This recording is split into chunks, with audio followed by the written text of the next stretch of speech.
coming off a tough night at Baylor Tuesday. Y'all come out, get a really big win against your future conference mates in Gonzaga. Just how is the team able to pull it out, especially in that 8th inning?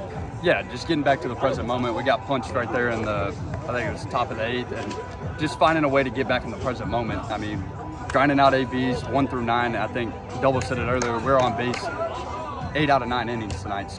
And we always preach get shots on goal, and eventually it's going to break through. And there in the 8th, it broke through for us.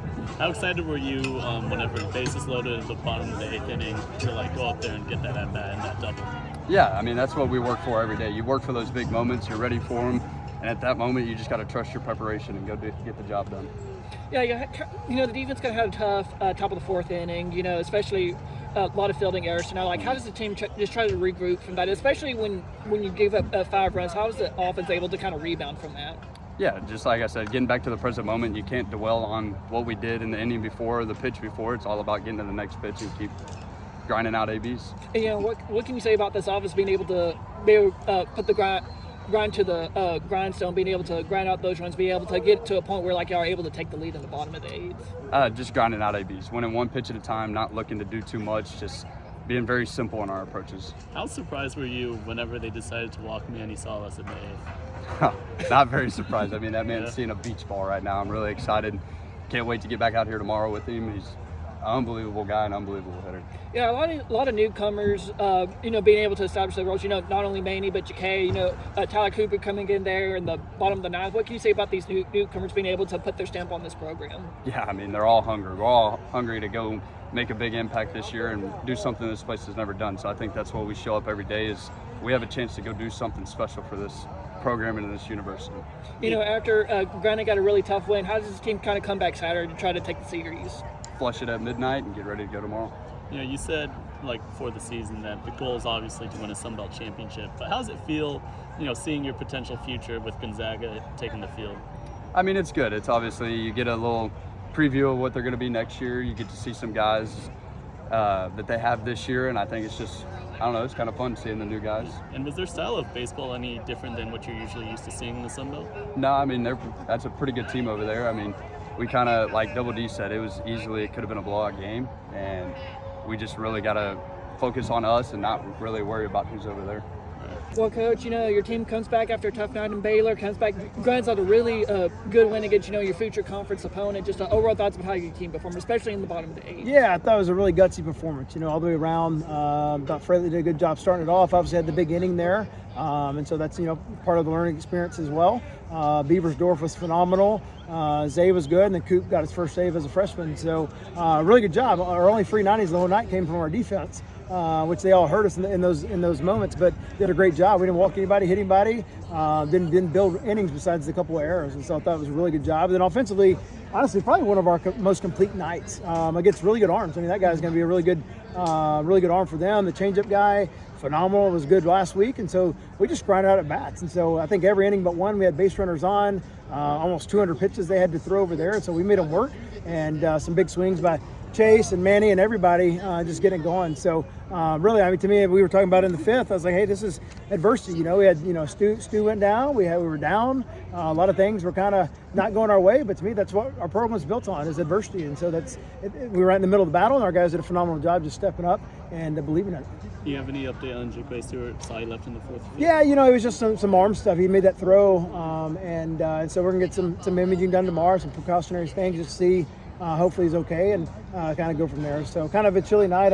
Nobody knows. He hasn't had anything wrong with him. So, hoping and praying for the best.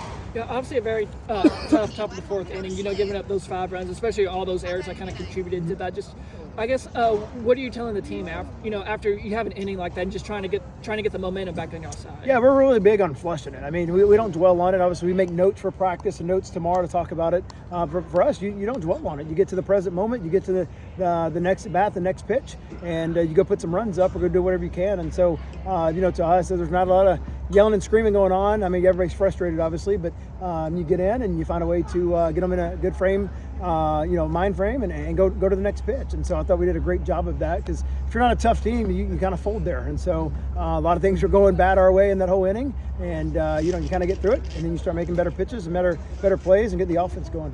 Mungie, he had not a great night against Baylor. There was those pass pitches, the wild pitches, Yep. And whatnot. How proud were you of him to come in? Wasn't supposed to play catcher today, but he came in and he still, did pretty well tonight. Yeah, I mean, I tell our guys all the time, if you're not in the starting lineup, you better be ready, because this game, you never know what's going to happen. And if you start getting, selfish, which he was not doing, I'm not saying he was by any stretch, but if you start being a selfish teammate, you're not going to be ready when your number's called. For him, I shot him a text the next morning after that game, just say, hey man, I believe in you. You're here for a reason. You got to find a way to flush it, and we'll go to work the next day. And he goes, Coach, we hit midnight. We forgot about it, right? Because we have the rule. We have the midnight rule when we win. We have the midnight rule when we lose. And so we came up the next day, and Coach Goins did a good job with him getting back to work the last couple of days. And he was phenomenal in there to go close it out. Yeah, and bottom of the eighth, bases loaded, with chase mode, something you've always said about him, when the lights come up, he knows when to turn it on. How proud are you for him, being able to step up in those key moments, especially when you have all the pressure on, and especially when you're all trying to take the lead.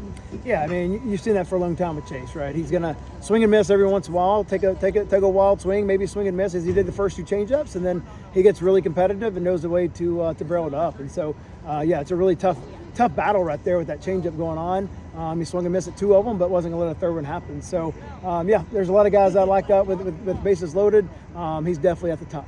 And how surprised were you, or not surprised were you, to see them walk Manny to load the bases right after? Yeah, I thought so. It's kind of intriguing because obviously there's no outs, but I mean he's so hot right now, and so I get it. You got to make somebody else beat you. Actually, the matchup with that lefty, I know that was the righty. No, the lefty was still in the game. But actually, lefties hit that guy better because it was changeup. So righties actually batting average against is way lower. And so I'm not sure they had that number. And then also just the feel of Manny's been really good. So load it up. You got more outs in there. You're not just playing for the tag play at the plate.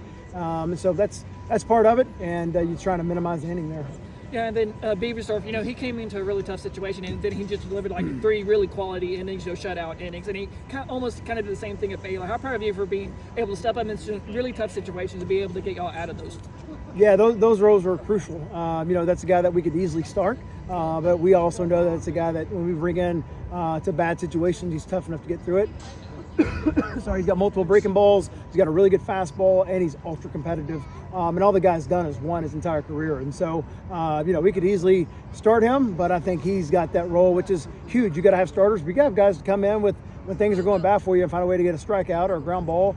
He's done that multiple times now. So, kind of reminds me. I've said this multiple times. He reminds me of Tristan Dixon back in the 22 team. And so, right now he's kind of our Swiss Army knife. That when things are going bad, he's probably getting the baseball and going to roll with it. And, Gonzaga is going to be a future Pac-12 opponent. Obviously, the goal is to win a Sun Belt championship.